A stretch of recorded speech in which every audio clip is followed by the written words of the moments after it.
Bom dia. Vamos começar, queridos? Vamos orar? Pai de amor, muito obrigado, Senhor, pela oportunidade que ainda temos de estudar a Tua Palavra, arrazoar sobre ela de maneira livre nesse país. Por favor, Senhor, valoriza esse sentimento nas nossas mentes, nos fome da Tua Palavra e nos faz crescer e representar o Senhor aqui, enquanto for do seu desejo.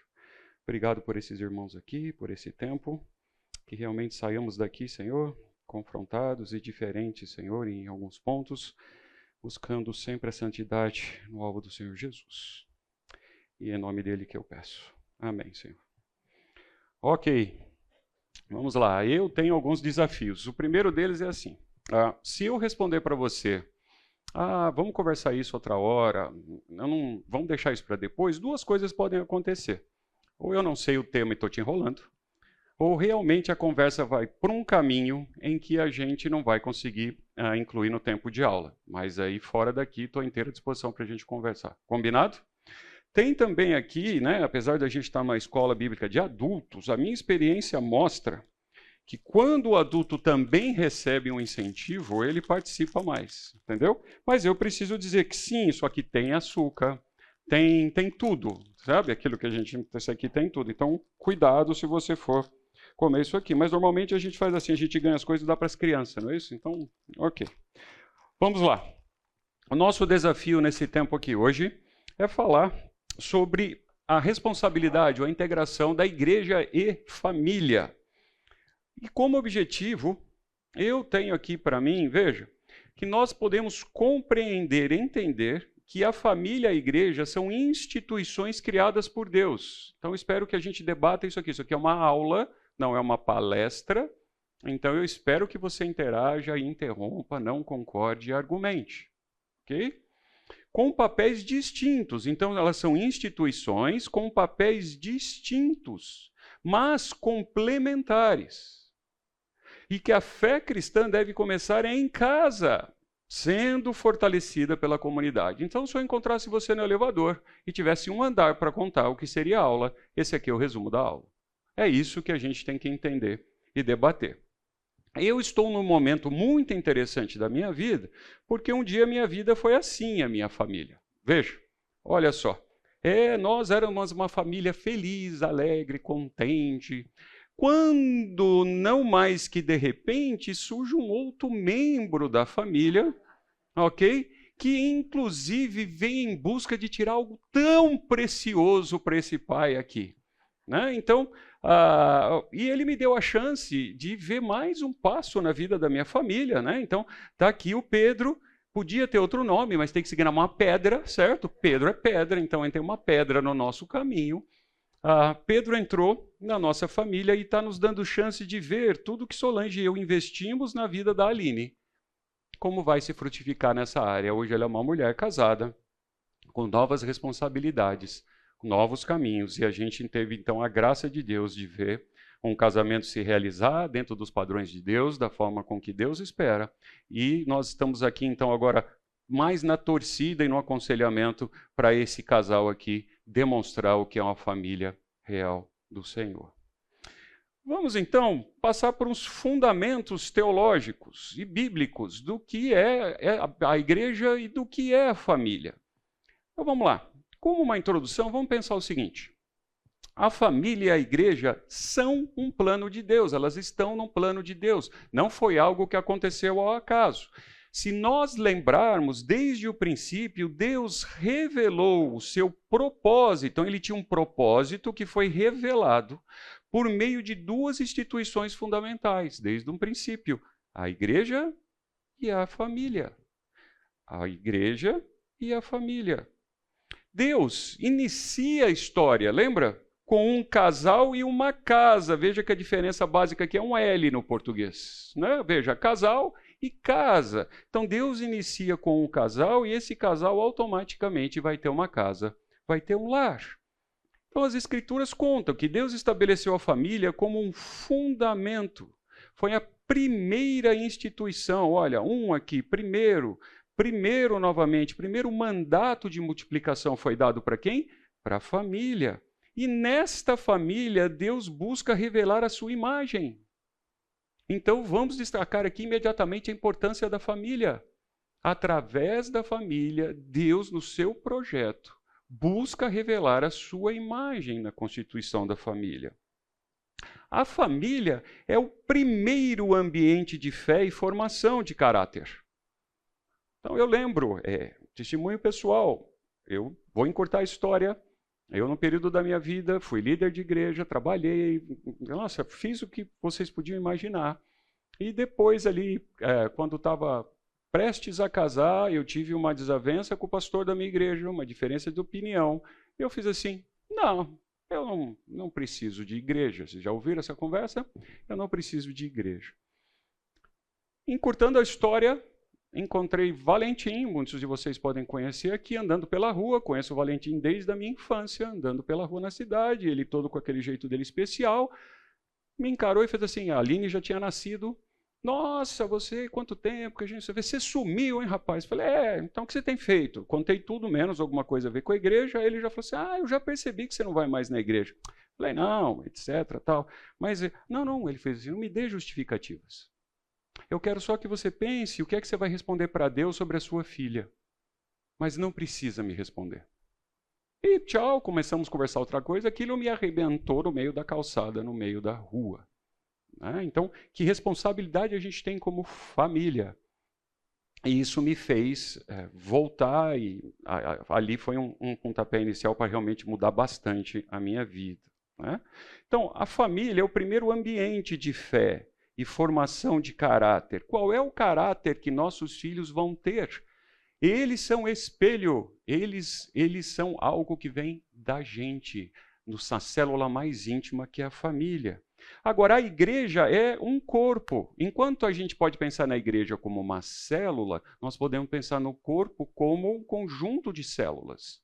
Então, a igreja é composta por uma série de famílias, em sua maioria, aonde a fé amadurece e se expressa em comunhão. Então, a fé que foi plantada em casa, que é a primeira forma de você criar uma pessoa, o caráter, a formação de fé no lar, ela pode amadurecer e expressar comunhão no todo. Então, eu tenho experiência de ter viajado bastante para ensinar por aí, etc. E uma vez eu vi um pastor aconselhando um membro da igreja dele, em outro estado, em outro lugar, que fez assim, pastor, você podia tanto, convidar meu filho para vir para a igreja, ele não vem para a igreja, etc. Aí o pastor na cara dura falou assim, eu também tenho notado que a senhora não vem. O que a senhora acha quando ele vê que a senhora não vem? Então assim, mas eu estou preocupada com ele. Então a gente tem preocupação com os filhos, mas em primeiro lugar, nós somos o exemplo, nós somos a formação no lar. Então a igreja fortalece a família e a família reflete a igreja. Olha como isso é profundo.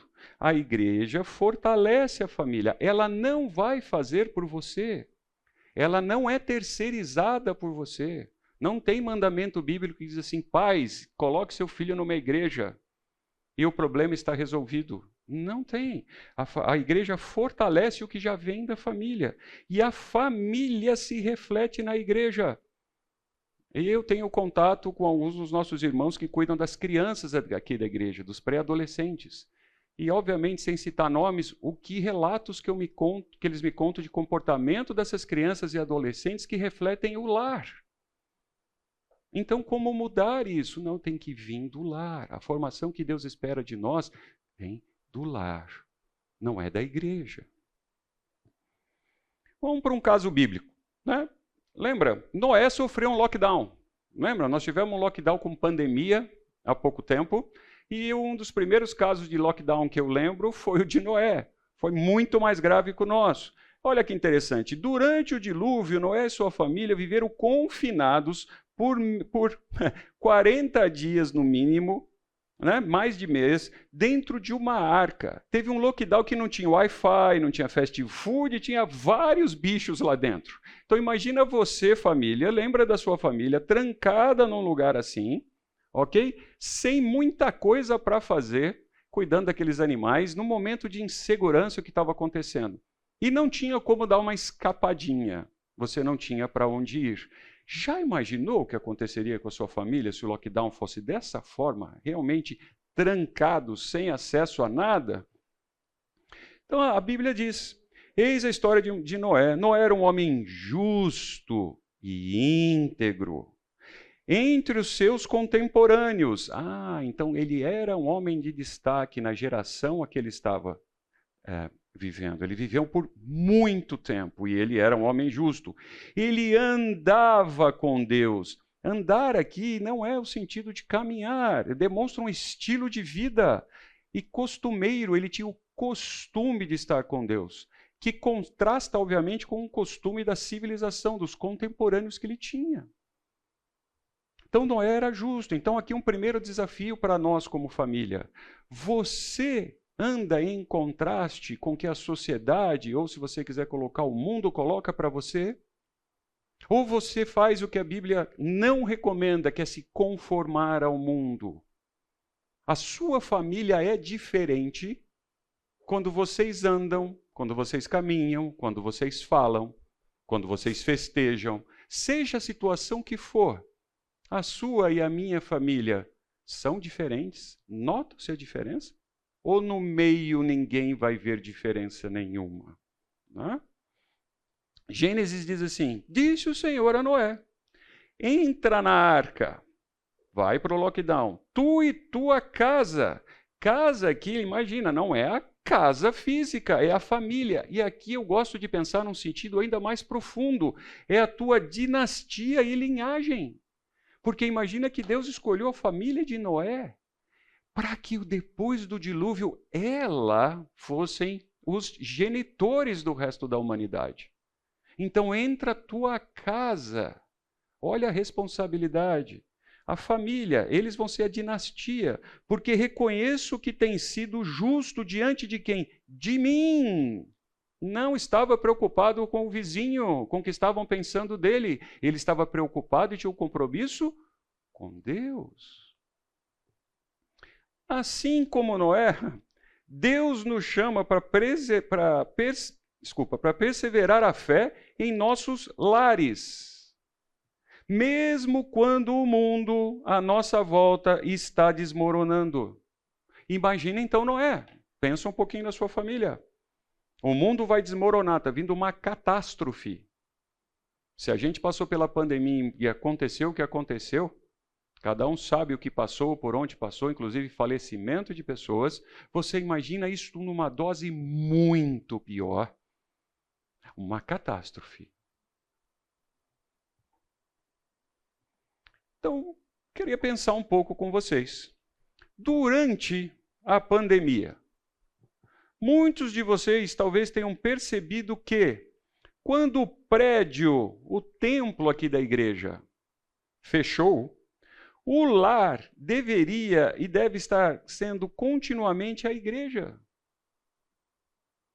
Porque eu vi muitas pessoas com um problema. Eu não vou à igreja, eu não tenho que... Claro que vir à igreja é bom. Claro que é gostoso estar com os irmãos. Claro que a Bíblia ensina que a gente tem comunhão e tem que viver o corpo. Mas isso não significa que a célula deste corpo, a parte menor desse corpo que é a família, vai acabar. Porque se ela vier a acabar, o que vai acontecer com o corpo? Sofre ou acaba também. No mínimo, ele é mutilado. Então, alguém tem uma história para contar, que queira compartilhar uma história do que aconteceu com você na pandemia?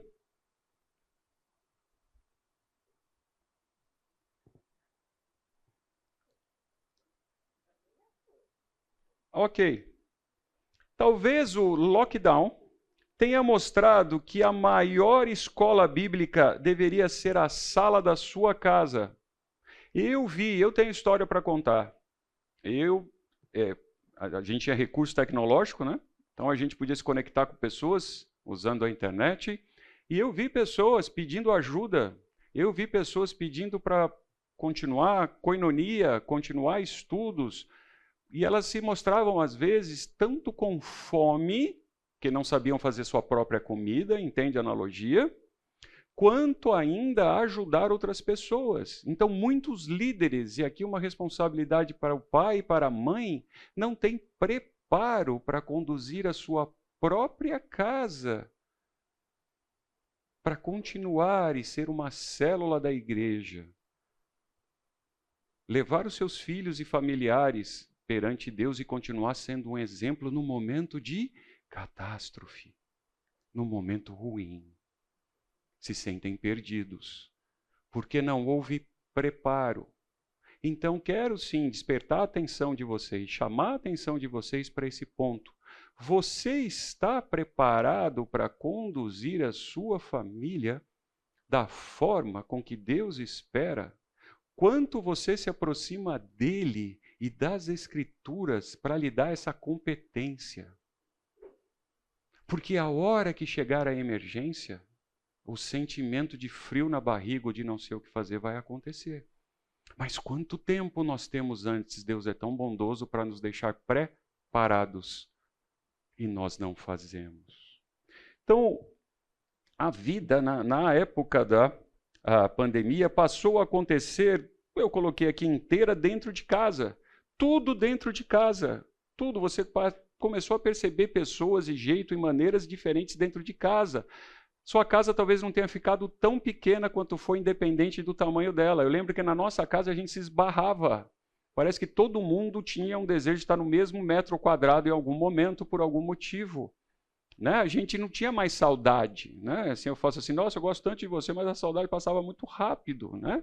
Então, o quanto que então, dentro desse desafio, quanto esse desafio teológico de amar quem divide o sofá com você está em primeira prioridade para você, e quanto você pratica esse amor no seu cotidiano, dentro da sua casa, independente se você é filho, se você é irmão, se você é pai, se você é sogra, se você estava confinado no mesmo lugar. A sua família consegue amar primeiramente quem está no sofá, porque eu vejo muitas famílias vivendo de aparência e agradando os outros. Eu vou dar exemplo aqui para as mulheres. Né? Muitos de nós, mulheres, somos assim. Não, de nós, mulheres, não, porque eu não sou. Muitas das mulheres são assim. Elas guardam um costume nosso. Eu não fui a fundo para saber se é no Brasil, mas da minha família ao menos né? Quando eu olho as gerações, de guardar o melhor para os outros. Então, a melhor toalha de mesa é quando vem a visita. O melhor jogo de talheres é quando vem a visita. E assim, quando vem a visita. Quando vem a visita, a faxineira saiu ontem de casa, mas a minha esposa quer passar um paninho. Certo? Porque o que alguém vai pensar a hora que entrar aqui em casa? Então, veja a nossa preocupação. A nossa preocupação está com os outros, com a nossa aparência. E os de casa, muitas vezes, não convivem com isso. Dá para lembrar de exemplos. A família vem brigando dentro do carro, etc. Mas a hora que desce dentro da igreja e abre a porta, vamos vestir as máscaras. Tudo bem? Tudo bem. Ai, que joia, etc. Tal. Na minha família acontece, acho que é só na minha. E a volta é a mesma coisa. Tá, tchau, tchau. Bateu a porta do carro, lá em casa meu pai me dava ainda uma bronca. Ele sempre falava do primeiro semáforo. Porque enquanto não chega no primeiro semáforo, pode encontrar alguém. Né? Então ele falava assim, no primeiro semáforo, entendeu? Depois do primeiro semáforo, então a gente voltava a ser o que era. Né? Era o mandamento que a gente tinha em casa. Então veja a nossa preocupação de agradar aos outros e não ao nosso Deus. Ter a nossa fé, a nossa obediência, a nossa demonstração de amor, como Deus espera. Então Deus cria a família em Gênesis. Nós conhecemos muito bem a história, né? O homem deu nome a todos os animais. Então o Senhor fez cair um sono pesado. Há quem diga que ele estava numa boa, feliz, etc. Né? Aí Deus fala assim, vou te arrumar um problema, né? Vamos fazer aparecer a mulher. Brincadeira, né? Nada disso. O exemplo é completamente o contrário. A Bíblia diz que ele estava só. Aí ele tinha falta. E da costela de Adão aparece algo que ele olha assim e faz assim, que coisa fantástica, que maravilha. E ele usa essa expressão, porque é carne da minha carne e se transforma numa só carne. Aí nasce o primeiro núcleo familiar. Eles não tinham vergonha de estar nus. Eu não gosto de pensar que era só entre eles. Porque se você é casado aqui e é casado bastante tempo, essa vergonha de ficar nu de verdade na frente do seu cônjuge praticamente desaparece com o passar dos anos. Então, eu não gosto de pensar que essa nudez física, mas é a nudez espiritual. Eles não se escondiam nem deles um com o outro, nem do nosso Deus.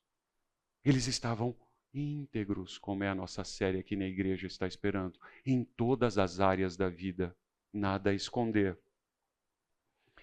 Aí Gênesis diz ainda, porque escolhi que ordene a seus filhos a sua casa, a fim de que guardem o caminho do Senhor. O que é que você ensina para os seus filhos?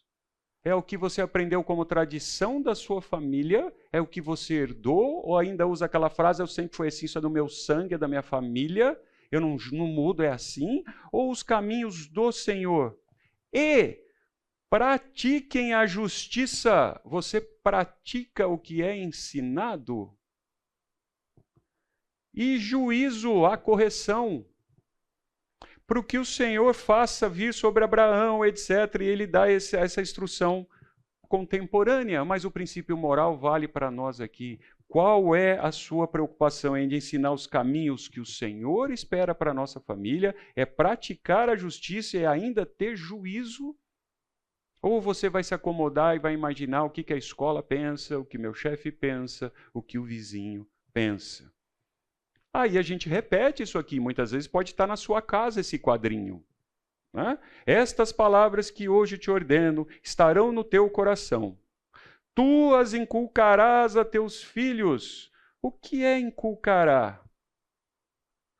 É enfiar lá dentro daquela cabeça dura. Abre aquela cabeça, dá um jeito daquilo entrar, aquilo tem que entrar, aquilo tem que semear, você tem que plantar, você vai inculcar a teus filhos.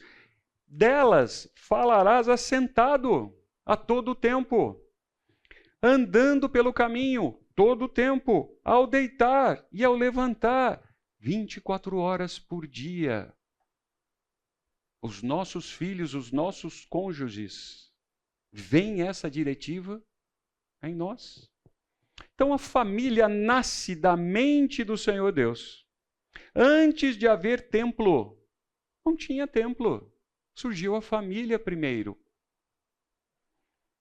Não tinha púlpito. Ou ainda algum ministério. Quantas pessoas colocam, eu tenho bastante contato com pastores por aí. Quantos pastores têm problemas familiares básicos, elementares? Quantos pastores deixam as esposas e filhos sem cuidado? Acreditem, são ausentes, porque está no ministério. Talvez você não seja pastor, mas você mulher, tem um ministério na igreja. Quanto que o ministério na igreja ocupa de verdade o seu tempo, a sua preocupação, e você deixa seu primeiro ministério em segundo plano. Isso não é o que Deus espera de nós.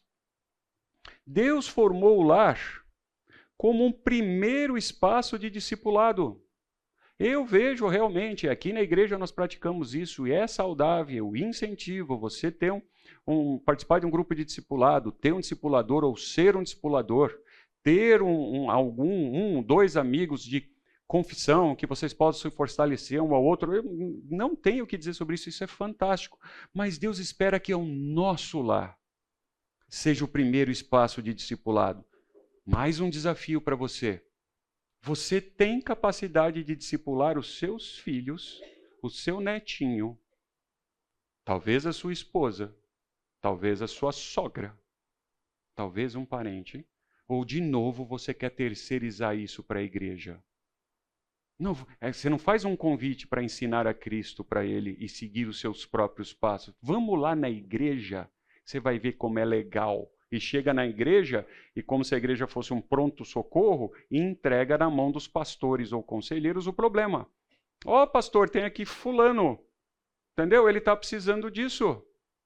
Quantos casos eu vejo disso? Não, a responsabilidade é nossa. Com a ajuda da igreja. Então você pode ter esse quadrinho na sua casa, mas o quadrinho representa a atitude sua e da sua família? Isso é uma prática?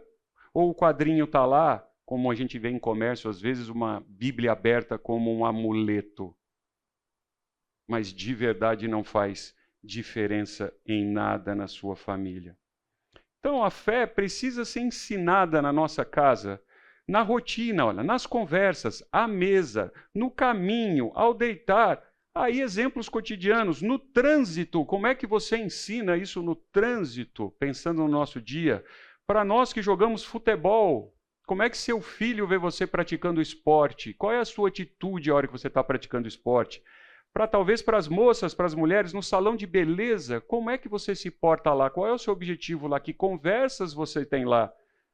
As pessoas estão te vendo, talvez sua filha está te acompanhando e está te vendo.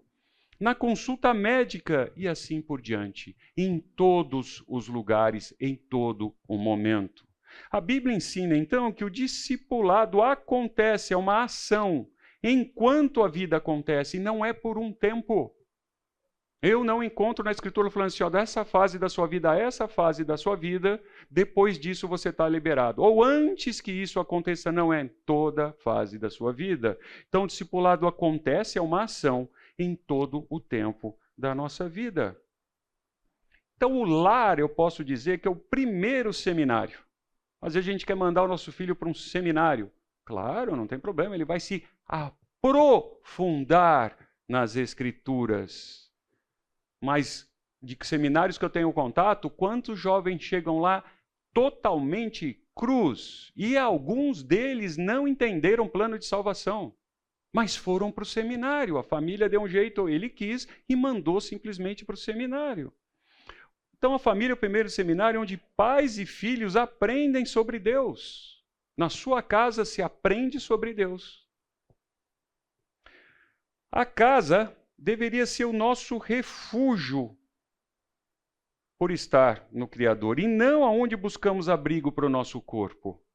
Então a nossa casa deveria ser um ambiente moral de refúgio. Um ambiente de estar à frente de Deus como família, como refúgio. E não simplesmente para nos deixar dormir quentinhos, para nos deixar sem o vento, para a gente ter onde dormir. Ela deveria ser o nosso refúgio. Nossa, eu não vejo a hora de voltar para casa.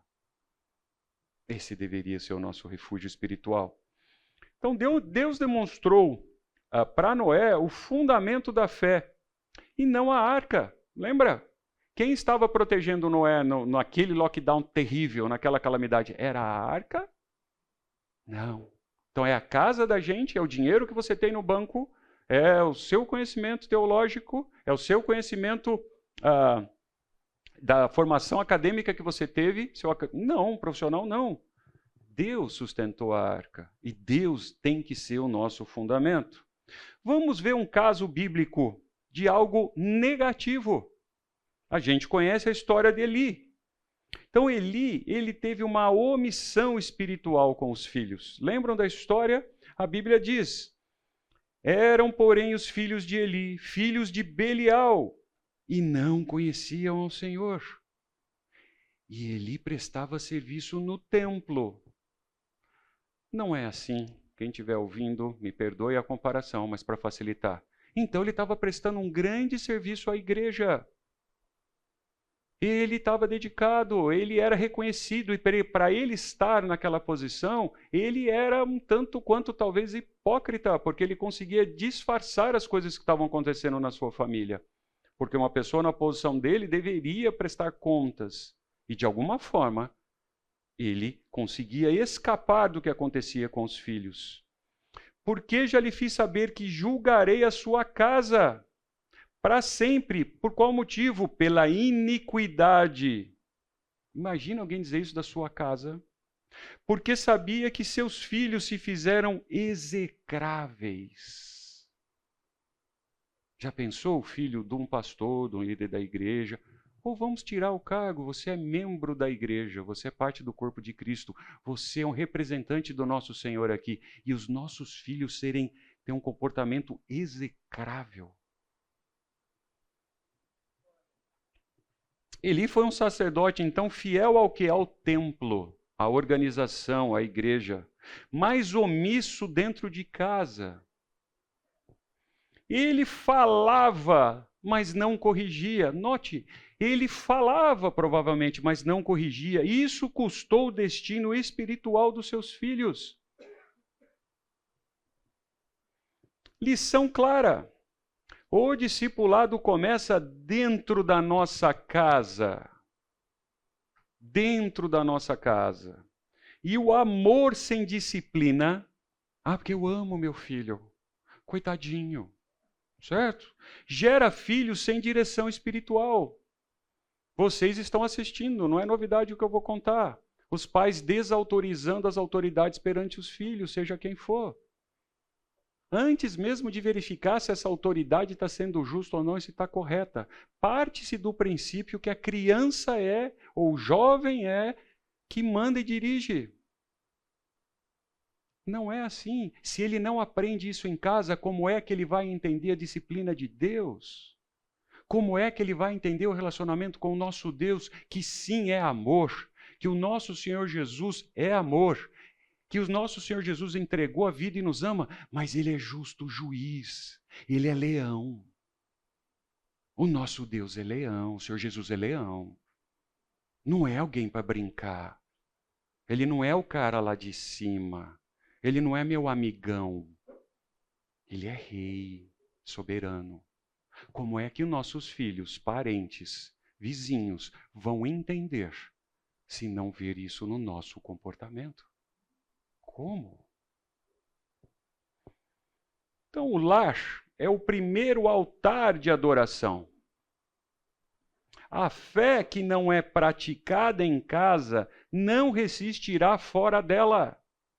Porque você vê muitas mães e pais dizendo, eu falei tanto, mas eu falei tanto. E no passar dos meus anos, às vezes eu engulo a próxima pergunta que é assim, mas quanto você fez tanto? Quanto você demonstrou tanto? Quanto você agiu tanto? Porque meu filho está aqui assistindo essa aula. Ele, há anos atrás, começou a dirigir. E a hora que eu ia dar os conselhos para ele, não passa no sinal, não faz assim, dá distância. Aí eu olhava para mim, eu não dou a distância, eu passo no sinal, eu dei aquela paradinha onde não pode, só para deixar a Solange, na verdade, porque 5 minutinhos, só para ela descer, etc., ela já vai voltar para o carro, e eu estou dizendo para o meu filho que não pode, ele está vendo a lei dizendo, não estacione. Mas o pai deu aquela paradinha.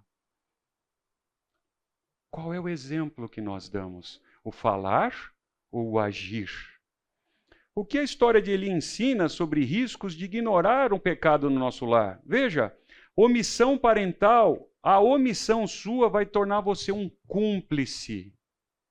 Ignorar o pecado dos filhos não é neutralidade, é parceria com este erro. Não ignore, você está sendo um parceiro. Tolerância. Porque assim, é minha família, é o jeito dele. Nasceu assim. Corrói a fé doméstica. Ele tolerou isso de alguma forma. Quando a família passa pano, é uma expressão que eu estou aprendendo com jovens agora, eu tenho andado com jovens, tenho aprendido com umas coisas novas. Passa pano, tal, ainda tem uma entonação, né? Passa pano para o pecado, alivia o pecado, a casa perde o temor do Senhor. Rui. Não dá para, então, jovem, passar pano, aliviar o pecado. Não dá. Conversa sem ação não corrige. Leia Provérbios. Não adianta só falar. Conselhos sem medidas práticas validam desobediência. Ele vai desobedecer. Eu desobedeci. Minha mãe falava, eu vou sair de casa, você não faça isso. Eu fazia consciente. Dava friozinho na barriga, né? Será que ela vai ver, vai chegar, né? Tal. Mas eu fazia consciência do que eu estava fazendo. Disciplina bíblica é a expressão de amor. Se você ama o seu cônjuge, o seu parente, o seu filho, a disciplina bíblica é amor. Deus nos corrige porque nos ama. Você ama seu filho, você ama o seu cônjuge, você exorta o seu cônjuge em amor. Ou você deixa, eu não vou falar mais nada, eu não vou fazer mais nada. Uma correção precoce do berço corrói ou previne dores futuras. Minha filha está assistindo aula, ela era um bebezinho, é o pai de primeira jornada, já tinha lido, feito, eu sabia tudo na teoria. Uma fase eu pegava ela do colchãozinho do berço, ela parava de chorar. Ficava, tal, e 3 horas da manhã precisando levantar às 5 para trabalhar, etc, para chorar. E eu colocava no berço, parece que tinha espinho, etc, tal, ela começava a gritar. Pecadora miserável, egoísta. O nenê é o primeiro pecador mais egoísta que você pode conhecer. Ele berra e quer na hora, etc, tudo para ele é na hora, tudo para ele é na hora. E eu tive que fazer, ensiná-la, ela chorou até perder o fôlego. Na próxima noite se comportou diferente. Claro que eu estava lá no outro quarto acordado, pensando em minha esposa cutucando. Imagina, olha lá, a minha está rouca, coitadinha. Certo? Mas ela teve que aprender, porque ela já estava me dominando. Pecado. Pais provocam ira nos filhos quando fogem da responsabilidade. Você foge da sua responsabilidade, você provoca a ira no filho. A irritação crônica nos filhos muitas vezes nasce na incoerência e na omissão dos pais. Pense nisso. O lar é o primeiro lugar de formação de caráter. O pecado em casa produz crentes, entre aspas, frágeis fora de casa. Ele não resiste ao que vai acontecer lá fora. Ele não tem pele grossa, ele não consegue suportar os desafios que a sociedade nos traz. Neutralidade diante das trevas é aliança com elas. Não seja neutro, não vou fazer nada. Você está fazendo uma aliança com ela. Então, o lar cristão não normaliza pecado. Não é assim mesmo, é só dessa vez. Ele é assim, ele está aprendendo. Ele expõe o pecado e reprova com amor. Mas expõe o pecado no lar. Tem que ser exposto de todos os membros do lar. A reputação da família perante a sociedade não pode valer mais do que a santidade. Veja o que aconteceu com Eli. Não pode valer. Proteger as aparências. Lembra? Entra no carro, sai do carro, nós somos uma família feliz, está tudo bem, tudo em ordem. A esposa até dá a mão para você para subir aqui a escada da igreja. Certo? Mas de manhã, já no café e dentro do carro, estava em pé de guerra, mas eu não posso demonstrar, até porque eu sou líder do ministério, eu dou aula, as pessoas têm que ver. Então, até dá a mão para o marido para subir a escada. Então, proteger as aparências enquanto o pecado cresce traz vergonha pública. Você vai ser desmascarado, como aconteceu com Eli. Nosso alvo como família deve ser temer a Deus acima do temor dos homens. Não é engraçado que a gente teme o vizinho, o parente, o amigo, o que vai pensar de nós, o nosso comportamento, mas Deus nunca nos deixa ir ver o que nós estamos fazendo. Então, em casa eu dizia isso. O que é que você faz não quando ninguém está vendo? O que é que você faz quando só Deus está vendo? Esse é você. O que a sua família faz quando só Deus está vendo? Ninguém mais está vendo. Deus responsabiliza pais e dá graça para recomeçar. Então, há sempre a chance de recomeço. Sempre há chance. Não tem mais aquele ponto que algumas mães falam assim, eu desisto. Mães fazem assim, não lavo mais a sua roupa. Não conte comigo mais para nada. E a mãe, 5 minutos depois, o que ela está fazendo? Pegando a roupa, fazendo a comida. Esse eu vejo que é um espelho do nosso Deus, com a diferença de que ele não diz que não vai mais cuidar de nós. Mas a mãe faz isso. Então, vamos dividir um pouquinho as responsabilidades. Como é que a gente compartilha essas responsabilidades na prática cristã?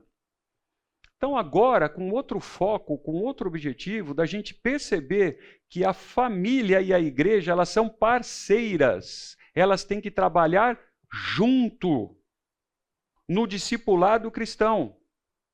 Tem que andar junto. Novamente, a igreja não é terceirizada para resolver os problemas da sua casa. Na igreja não tem autoridade lá no dia a dia. Ela vai aconselhar você. Ela vai formar você, ela vai dar critérios para você, ela vai dar embasamento para você. Ela pode te dar cultura. Mas no fim do dia, a decisão é dentro de casa. Vamos para o intervalo, a gente volta daqui uns minutinhos. Então nós estávamos indo para o segundo objetivo do nosso tempo aqui. que é perceber que a família e a igreja são parceiras no discipulado cristão. Então não existe independência, né? Existe uma parceria e ambas têm o papel, elas têm o papel que se complementam para a glória de Deus. A igreja precisa refletir o reino do Senhor Deus e a família precisa refletir o reino de Deus. Eu gosto desse exemplo. A igreja é o corpo. Talvez a célula seja um pequeno... a família possa ser uma pequena célula ou um pequeno órgão desse corpo. Então, elas são complementares. Ok? Elas não vivem independentes. Por isso, também não defendo os desigrejados. Não, a nossa família assiste pela internet, ou a gente se vira aqui, já fiz, etc. Não é o que a Bíblia ensina. Então, vamos lá. Vamos dar uma mergulhada nisso aqui. A igreja no plano redentivo. A gente falou um pouco da família, vamos falar um pouco da igreja. Em Mateus, nós lemos aqui o que a gente pode entender que seria o fundamento da igreja do Senhor Jesus, e não o que o povo de Deus fazia enquanto templo. Então o Senhor Deus diz, olha, eu te digo que tu és Pedro, viu Pedro? E sobre esta pedra, Pedro, então, edificarei a minha igreja. E a esta parte que eu quero te dar para você pensar. E as portas do inferno não se prevalecerão contra ela. Você entende isso? Então, assim, o inferno já contém as pessoas que não aceitaram o Senhor Jesus como Salvador, as pessoas que não reconhecem o senhorio de Cristo, não reconhecem o plano redentivo do nosso Deus.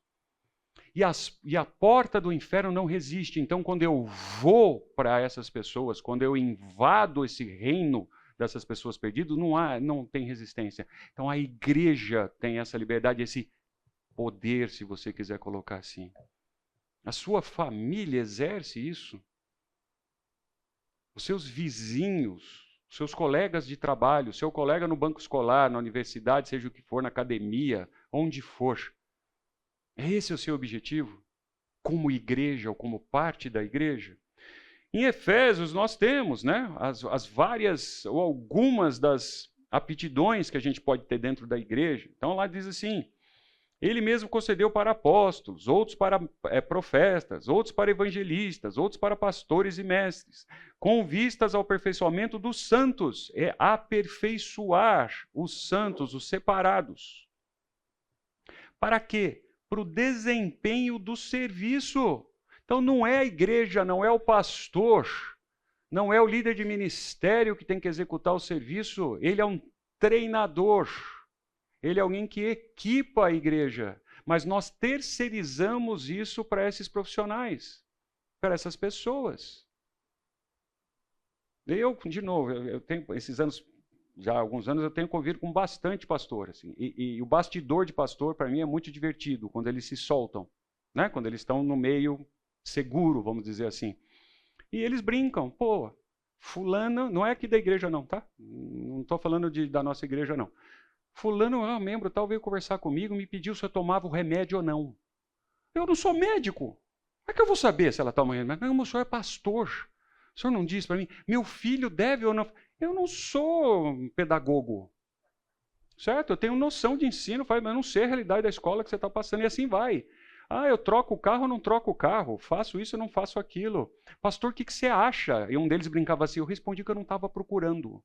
Então, assim, eu não vou achar nada, porque eu não estou procurando.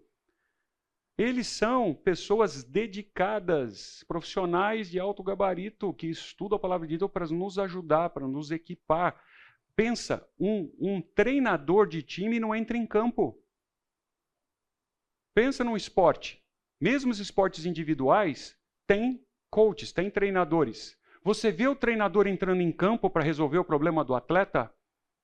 Não, o atleta está submetido à autoridade desse treinador, ele entende que esse treinador sabe mais do que ele obedece o que o treinador está dizendo, segue os conselhos e durante a partida ele pode olhar para o banco de reservas ou para a arquibancada e pedir um sinal, me dá uma dica.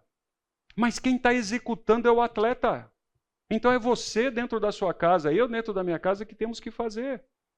Não é porque o pastor disse, é porque eu entendi que é a melhor forma e o pastor ou o líder, Ele está me dando isso baseado na palavra de Deus, ele está facilitando, porque ele é mais experiente no assunto. Mas não é ele que vai executar, não tem terceirização, não é? Deus criou a igreja como um corpo, uma comunidade que, olha, o que a comunidade faz? O que nós fazemos como igreja? Sustenta, ensina, encoraja. A igreja não substitui o lar. Não é um substituto para o seu lar. Mas apoia, ela dá o apoio no propósito de você formar discípulos. E o discipulado começa dentro da nossa casa. Aí ela te dá apoio. Eu tive muito apoio desta igreja, de vários pastores em vários momentos. Apoio, mas a decisão foi minha do que fazer, como fazer. Então vamos pensar, olha essa figurinha. A igreja é o espaço para a palavra, entende que é um aprofundamento, é um tempo que a gente gasta com mais afinco, mais explicação, com mais detalhe do que a Bíblia tem a dizer, o que a palavra de Deus tem que dizer. Mas o lar, vamos pensar que é o espaço da prática. Então pensa do treinador e do atleta. A quadra, o momento da disputa, é o nosso lar, é a nossa vida cotidiana. A igreja é quando você vai treinar. Eu volto a treinar, corrigir, aperfeiçoar, ver, seguir. E tem que ser submisso e ser humilde, né, para ouvir. Porque se eu viro para o técnico e falo assim, você não sabe, então o que você veio fazer aqui? Eu não sou seu técnico. Você vem me pedir conselho. Isso eu passo muitas vezes. A pessoa vem pedir um conselho, eu dou um conselho, eu dou diretiva e as pessoas respondem assim, você não entende, não é isso que... Então, querido, procure, você não está no lugar errado. Então, esse é o papel da igreja. Então, quando a igreja e o lar estão unidos, há algo a florescer aqui de maneira positiva. Mas eles estão juntos. É um caso bíblico positivo. Priscila e Áquila, lembra? Eles viram um homem que começou a falar ousadamente na sinagoga. Quando eles ouviram isso, Priscila e Áquila tornaram consigo, eles foram atrás.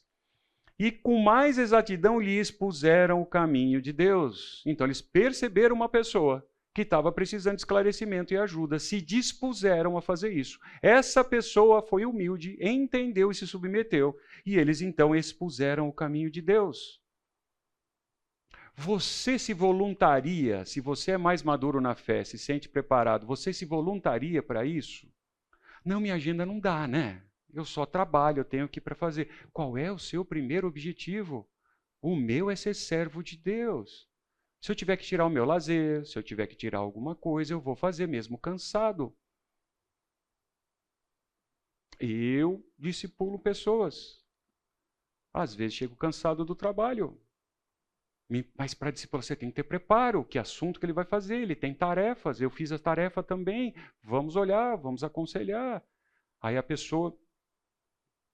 Você se dispõe seu tempo para isso? Ou nem na sua casa você faz isso, quanto mais para um terceiro? Quanto tempo você se dedica de verdade, de fato, a exortar, ensinar e demonstrar aos membros da sua casa? Né? Não vai ser a igreja.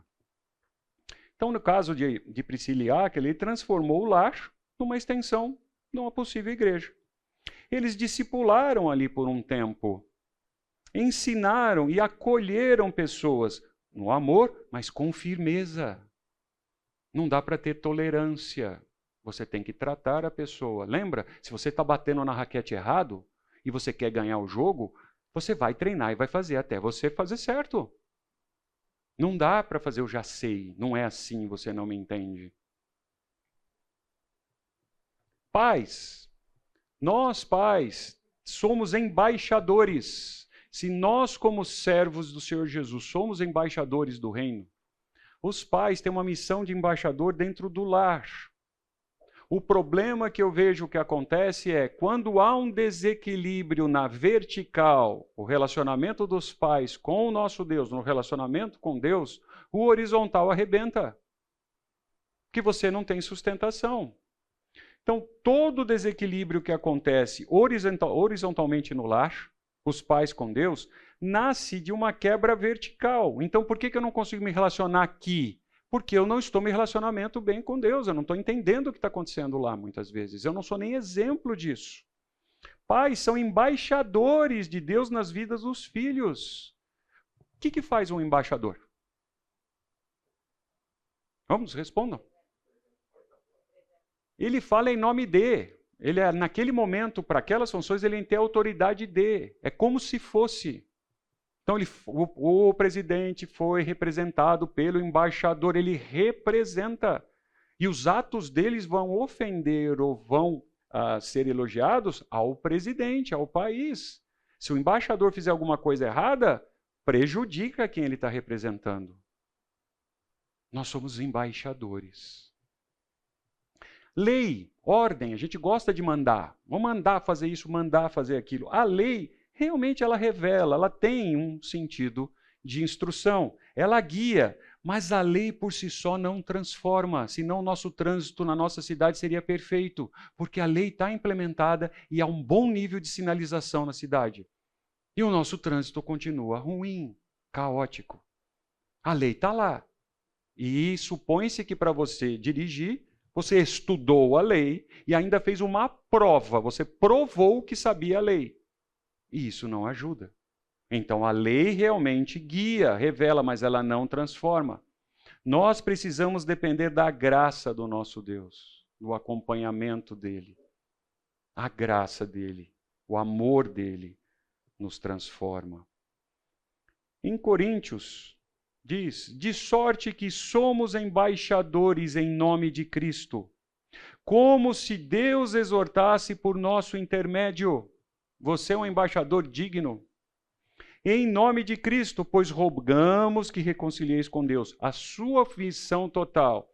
A missão da igreja é fazer com que você seja confrontado e se reconcilie com Deus, ou se aperfeiçoe ainda mais no caráter do nosso Senhor. Essa é a missão da igreja. Essa é a missão da comunhão. Um irmão ajudando o outro, compartilhando. E os nossos pastores, líderes e mestres têm a função de ser esse meio de instrução para nós. Mas a responsabilidade é nossa.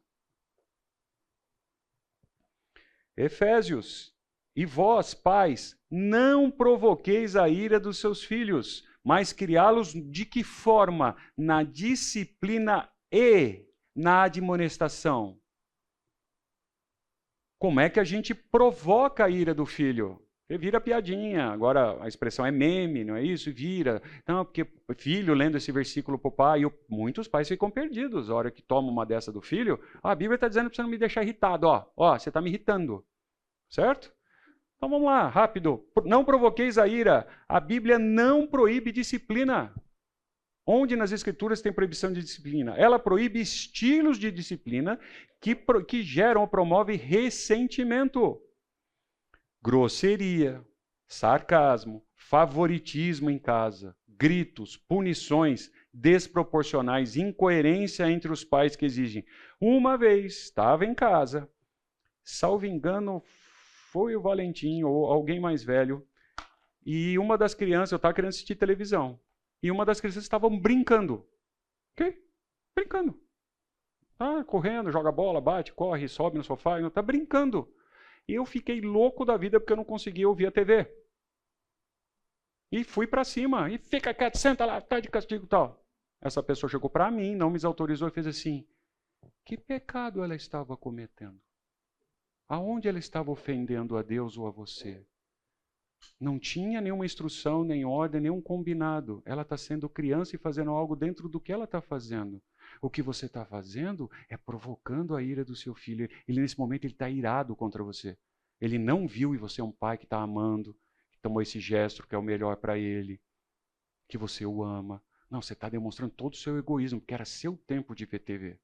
Então você está ensinando, inclusive, para ele que no tempo dele, ele não doa para ninguém. E que a TV é mais importante. É? Aí eu mais uma vez, certo? Pobre miserável, que pecador que sou. Aprendi mais uma, mas é o que a gente faz. Criai-os. Criar é cultivar. Criar. Cultiva uma planta. Olha o tempo que demora, os cuidados, as pragas que vêm, as dificuldades, quanto adubo a gente põe. Então é presença, é ter tempo, é ser exemplo de direção. E o oposto de terceirizar. Não devemos terceirizar a criação dos nossos filhos. Nem, é a minha opinião, você pode discordar de mim. Nem para babá, nem para avó. Ah, mas a vida é difícil, eu tenho que fazer. Eu entendo. Mas a responsabilidade é nossa. Não dá para terceirizar. E para a igreja, idem. Ah, eu mando lá para o semear no domingo, certo? E eles lá dão um jeito. E se ele não melhora, ainda vou tirar satisfação. Eu tenho mandado ele aqui, ele não melhora lá em casa. Não, a responsabilidade é sua. Não é da igreja, não é da escola. Disciplina e admoestação. Disciplina é treino formativo. O que é um atleta disciplinado? Ele treina e ele se forma e melhora. Né? O Gustavo já tem agora quase um ano, ele tem investido em corrida e se submeteu para um treinador e etc. Ele não corria nada, hoje ele já fez maratona, performance, corre 21 quilômetros assim, às vezes como dá uma volta no quarteirão. Ele se submeteu a um treino, a uma disciplina, e essa disciplina requer hábitos, limites, consequências justas. Nós temos que ser disciplinados no nosso lar e na igreja. Por que a gente não cumpre os horários quando vem para a igreja? No cinema nós chegamos no horário, mas para a igreja nós podemos chegar atrasado, não tem problema. Para a programação da igreja, X. Para a festinha, Y. Na consulta médica, a gente corre para não chegar atrasado. Mas de domingo não tem problema se chegar tanto tempo. O que é que nós estamos ensinando para os nossos filhos? E você quer que a igreja corrija isso? Disciplina bíblica em amor. O texto de Timóteo diz: prega a palavra. Não é o que você pensa, é o que a Bíblia ensina. Quer seja oportuno, quer que seja correção. Repreenda, exorte com toda longanimidade e doutrina. Não é o que você pensa, é o que a Bíblia ensina. Pensa o que o Senhor Jesus tolera de mim. O que Ele tolera de mim. E não desiste de mim. Com amor e longanimidade, mas com repreensão. Eu levo chineladas do meu Deus. Sei que fiz, a chinelada vai vir. Porque Ele me ama. Verdade com paciência. Paulo combina clareza. Corrigir, repreender, exortar. Como? Com calma. É mente nesse processo e coração. Então, é cérebro e emoção. Né? A gente fala muito de coração. As escrituras, você sabe disso, é invertido. Né? O coração dava a ideia de razão. Quando se pensava em sentimento, eram as entranhas. Por isso que a gente tem aquela ideia de frio na barriga. Aquilo é sentimento. Então a sua mente e coração. Olha só, mente, doutrina, emoção, mansidão. Esse o nosso deve ser o comportamento. Constância. Oportuno ou não significa não viver ao sabor das preferências do momento. Não é a sociedade ou a situação que está passando. As escrituras não têm padrão moral volátil. Não, mas foi só isso. Ele só pegou hoje o brinquedinho do amigo. Quando ele crescer, ele aprende. Não foi só essa vez que ele maltratou a professora e deu um chutinho nela. Ele só foi responder ontem porque ele está doentinho, coitado. Ele está doentinho. Quantas doenças teremos pela frente? Quantos desafios nós vamos ter pela frente? 3 verbos interessantes, né, que Paulo usa. Corrigir, então é mostrar o erro, apontar o erro. Repreender, confrontar com amor. E exortar, apontar um caminho. Disciplina, olha que interessante. Disciplina cristã seria uma cirurgia que cura, não uma agressão que fere. A cirurgia machuca, se vocês entendem o que eu quero dizer. Ela te fere, ela te ofende fisicamente. Ela entra, ela corta, dói naquele momento, mas ela tem o objetivo de cura. Depois que você passa pela cirurgia, é o que é esperado, nós estamos melhor do que entramos. A não agressão que só fere, então disciplina não é agressão. É bem diferente disso. Não é agredir. Como você fala, quais são as palavras que você usa. Aí caímos num texto que conhecemos. Toda a Escritura é inspirada por Deus e ela é útil. Então ela tem utilidade. Para quê? Para o ensino. Para repreensão. Para correção. Para educação na justiça. Qual é o objetivo disso tudo? É meu filho passar de ano? Não! A fim de que o homem de Deus, o servo de Deus, seja perfeito e perfeitamente habilitado para toda boa obra. Não dá tempo da gente fazer isso aqui hoje, mas isso aqui dá um estudo legal. O que é essa boa obra? Do que você está dizendo aqui? Nós vamos ter que ser perfeito e totalmente perfeito habilitado, isso é possível? Como é que é o processo de santidade na sua casa e da sua família? Para que boa obra a sua família está sendo bem treinada? Suficiência nas Escrituras. A Bíblia é como um sopro de Deus e uma ferramenta completa. Se você não conhece as Escrituras, é mais ou menos como muita gente que eu conheço que não lê manual do produto que opera. Você não tira todas as vantagens, você não tem todos os recursos ali, você não usa tudo que tem ali. E aí nós vamos nos pastores, nos mestres, etc., querendo a coisinha mastigada. Já viram? Como é que você fez isso na TV? Você tem um celular de X mil reais, não usa nada do que tem lá, porque você nunca leu o manual. Talvez o seu carro tenha uma série de botões ali que você até comprou porque era legal e nem usa, porque você não faz. Televisão e outras coisas tantas. Você lê as Escrituras, você lê o manual, você pratica do manual o que está ali. Então, 4 movimentos simples. Primeiro, ensino. Você tem que mostrar o caminho. A igreja mostra o caminho. A parceria é eu aponto o caminho. Lembra do técnico? Eu estou te dando a direção, pela minha experiência. Os técnicos têm história para contar. Já viu tantos atletas? Os nossos pastores mestres aqui, a nossa área de aconselhamento, ela já viu tanta experiência. Que eles podem ser consultivos. Você pode consultá-los e eles te mostrarem por experiência. Então eles apontam o caminho, não definem o caminho muitas vezes. É você que tem que tomar a decisão de fazer. Repreensão mostra onde estamos saindo do caminho. Sim, nossos pastores e mestres, a área de aconselhamento, entre aspas, muitas aspas, tem que dar uma chinelada na gente para a gente acordar. Não dá para eles serem coniventes com o que nós esperamos, porque eles têm a manual, a Bíblia como referência. Então não é a opinião deles, é o que as Escrituras estão ensinando que Deus espera de nós.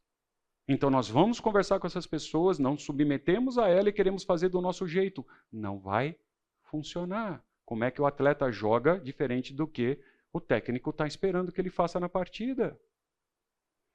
Correção. A igreja sim corrige com o objetivo de voltar ao caminho, de você fazer um retorno, fazer uma mudança de rota. Normalmente o técnico, o pastor, ele tem visão maior, ele tem o episcopo, ele olha de maneira diferente, o ângulo de visão dele é maior. E ele pode, de cima do conhecimento e da autoridade dele, apontar, vai mais para esquerda, vai para a direita, retorna, você não está em direito, eu já vi isso acontecer, olha o que a Bíblia está ensinando. Mas você tem que submeter ao episcopo, a quem está lá em cima olhando. Educação na justiça, a igreja treina para permanecer no caminho. Então, se a gente vem para cá para treinar, para a hora que a gente for para o campo do jogo, que é a sociedade, a gente saber como jogar, a gente saber quais são as regras que Deus espera de nós, qual é o comportamento que nós temos que nós vamos jogar esse jogo, e não o que eles esperam que a gente faça, o que o mundo espera que nós façamos. Maturidade é o alvo da igreja. A igreja tem um prazer, ela se sente realizada quando vê partes do corpo crescer e florescer, como a gente pensa nos filhos. Mães fazem assim, né? Quero ter filho, quero ter filho. Aí assim, não vejo a hora que tire a fralda. Não vejo a hora que pare de mamar. Não vejo a hora que escove o dente sozinho. Não vejo a hora que... E a hora que começa a fazer isso, começa a ficar outras preocupações. Mas você vê seu filho crescer, você vê uma nova família ser constituída, você vê, isso seria o fruto da igreja. fazer com que nós cresçamos. Então ela nos fortalece, ela nos equipa. Ela tem que nos tornar melhor para a gente enfrentar.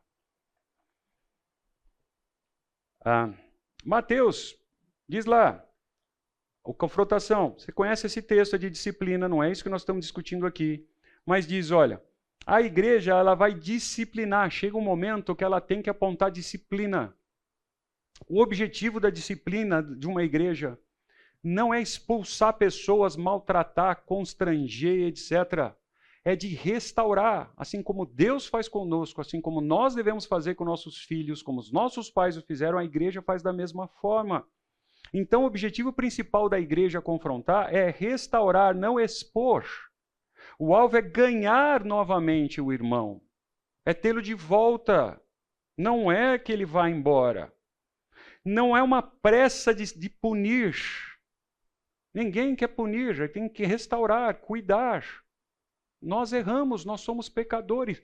Todos nós, inclusive os pastores e líderes, estão sujeitos a falhas e pecados. Paulo nos orienta sobre isso. Nenhum de nós, importante da posição ou formação que tenhamos, estamos livres disso. Né? Quando o coração se fecha, aí a igreja está vendo isso, ela é instituição. Ela está querendo que você mude, está vendo que você está agindo errado na partida do seu jogo na sua vida. E a pessoa se fecha, persiste no erro. A igreja reconhece que ela colocou fora da comunhão quando isso acontece, para fazer o quê? Para proteger o resto do rebanho. Olha que duro. Vamos dar um exemplo bem marcante. Há situações no corpo humano, se um órgão nosso está ruim, não tem mais cura, o que a gente faz? Aparta. Tira a vesícula e tira o outro que dói, apêndice, certo? Há pessoas que tiram parte do estômago, parte do rim, tira seio, tira a próstata, tira não sei o que tem. Porque aquele órgão já disse que não aceita, ele não vai mais se corrigir, ele não vai melhorar.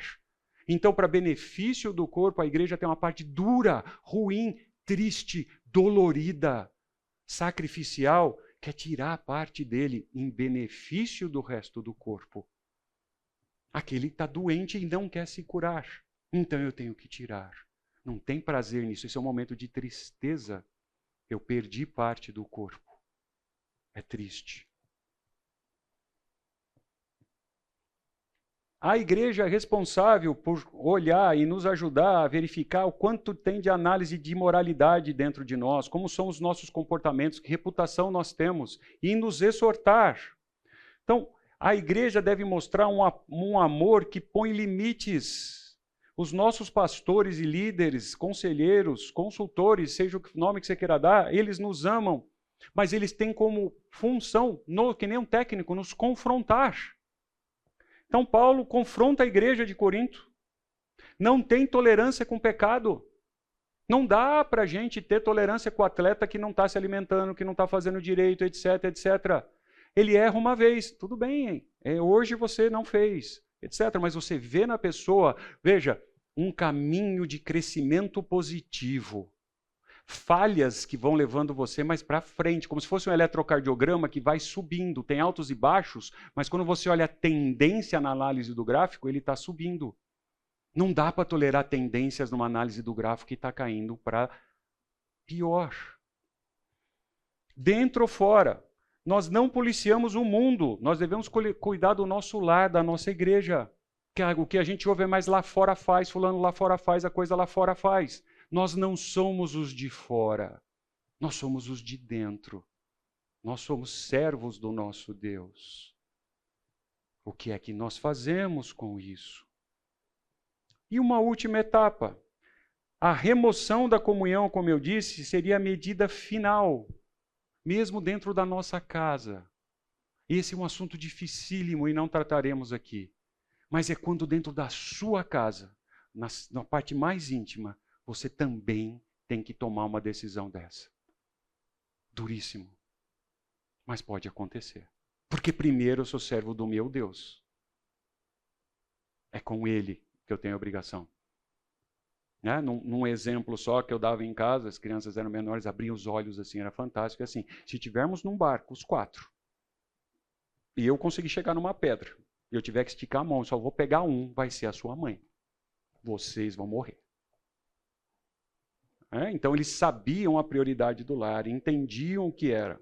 Se eles falharem, se eles estiverem fora, eles estão fora, por mais duro que seja.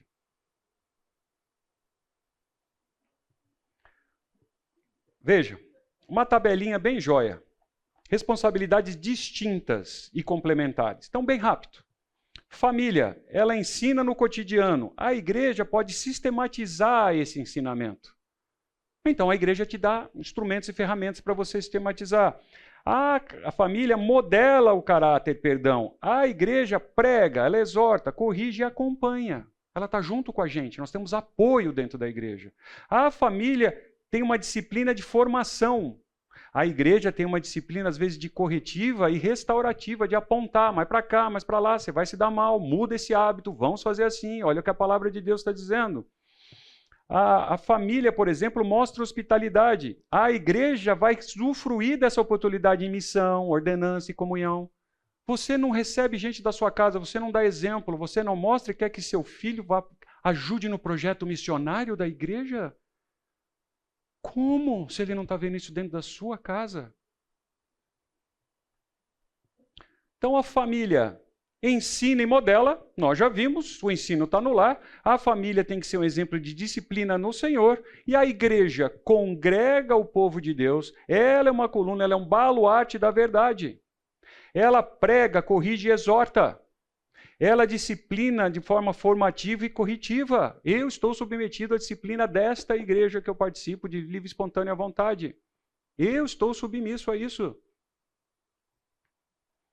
Em resumo, para terminar, o lar é o primeiro espaço onde a fé é ensinada e praticada no dia a dia.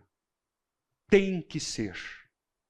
A igreja sistematiza e disciplina em amor. Esse é um resumo.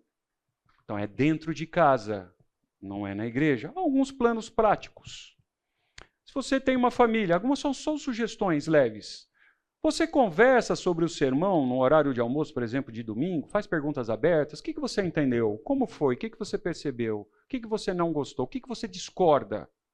O pastor X estava lá na frente e dizia, você discorda de alguma coisa? Por quê? Como que é? Você arrasou sobre isso? Você ora em família, tem um tempo de oração, de verdade, calmo, que as pessoas podem se abrir, inclusive. O filho pode ali pedir alguma coisa, o pai não vai aproveitar, não tem recadinho na oração. Senhor, que a Solange, então, essa semana consiga ver. Não, não tem recadinho. Você convida famílias para jantar, você mostra hospitalidade. Como vocês recebem? Uma dica, por que você não estuda um capítulo por dia com seus filhos de provérbio? É só uma dica, não tem superstição nenhuma aqui. É fantástico conversar e arrazoar sobre provérbios. E tem ali 31 dias, 30 dias, um capítulo, é inclusive divertido. A igreja ela nomeia e treina facilitadores de família. Há um processo aqui na nossa igreja. Plano de acompanhamento. Nós temos ministérios de crianças e adolescentes e tarefas que têm que ser praticadas em casa. Mas nem nós estudamos a Bíblia em casa. Certo? Nós passamos aqui por série, não é o caso aqui, mas às vezes vamos estudar na escola bíblica o livro de Timóteo. Você não estuda em casa. Você vem aqui, senta, às vezes está prestando atenção, então o professor X não disse isso, não gostei, vou embora. Você não tem interesse. Vamos ser honestos, seu filho, sua família está vendo isso em nós. Qual é o comportamento que nós temos? Então, para nós termos esse compromisso, veja, olha o que diz em Josué, se porém vos parece mal servir ao Senhor. Eu tive conversas em casas assim. Então, você vai escolher quem você vai servir, meu filho, minha filha. Por que com esse padrão que você está caminhando na minha casa? Não. Porque eu sirvo ao meu Deus. Se você vai servir aos deuses a quem serviu os vossos pais, que estavam além da banda, ele conta a história. Provérbios, a gente gosta de provérbios, né? Filho meu, não rejeites a disciplina do Senhor, nem enfades da repreensão. Não se canse da repreensão, porque o Senhor repreende a quem ama. Então a igreja e a família têm sim que repreender, nós somos representantes, embaixadores do nosso Deus. Assim como o pai ao filho que quer bem.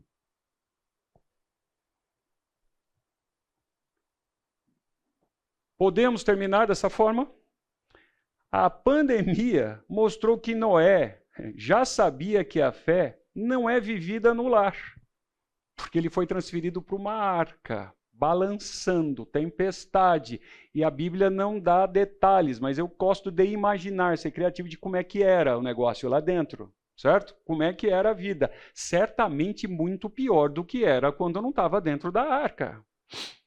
Não, uma família dessa não sobrevive à tempestade. Por quê? A fé que não é vivida no lar não sobrevive à tempestade. Se a família de Noé não tivesse vivendo isso antes de entrar na arca, já fosse um padrão de vida deles, não ia conseguir ficar no lockdown dentro da arca. Então, aí, se você tiver isso, aí se talvez possa colocar esse quadrinho, isso aqui ser uma realidade na sua casa. Porém, se vos parece mal servir ao Senhor, escolhei hoje a quem sirvais. Se aos deuses a quem serviram vossos pais, ele estava falando de pessoas ímpias, né? Que estavam da além do Eufrate, ou deuses amorreus cuja terra habitais. Aí você vai poder dizer, eu e a minha casa serviremos ao Senhor. É isso, querido. Dúvidas, mágoas, angústias, traumas de infância, comentários?